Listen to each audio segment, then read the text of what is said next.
After filing paperwork to run for governor of Minnesota, Pillow CEO Mike Lindell says he plans to make a formal announcement by next Thursday. This while the state is facing a congressional investigation into allegations of widespread welfare fraud. NTD correspondent Jason Blair reports.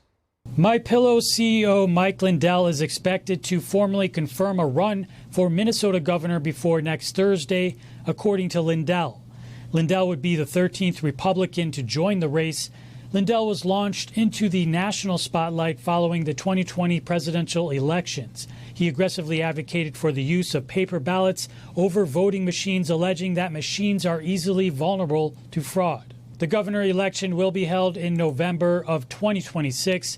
Democrat incumbent Governor Tim Walz has announced his run for a third term. Walz has been under fire recently for allegations of widespread fraud happening in the state. Authorities are alleging that networks of fraudsters, many from the Minnesota Somali community, exploited welfare programs, bringing in billions of taxpayer dollars.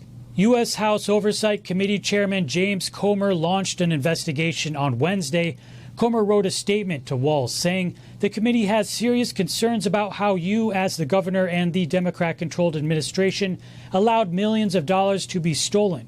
The committee also has concerns that you and your administration were fully aware of this fraud and chose not to act for fear of political retaliation. Governor Walz previously made comments about the fraud allegations happening in his state on Meet the Press. We'll put folks in jail. I don't care what your nationality is. These are programs that were meant to serve students with autism, to housing, and to making sure people had enough to eat.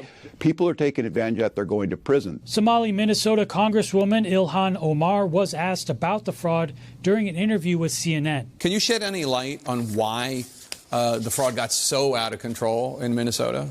I think what happened is that, when you have these kind of new programs that are designed to help people, you're oftentimes relying on third parties to be able to facilitate.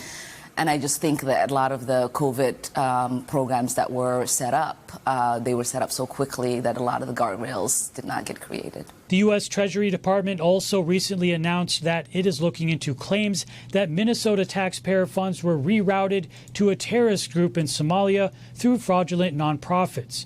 Treasury Secretary Scott Bessent says U.S. Treasury is investigating allegations that under the feckless mismanagement of the Biden administration and Governor Tim Walz, hardworking Minnesotans' tax dollars may have been diverted to the terrorist organization Al-Shabaab. Jason Blair, NTD News.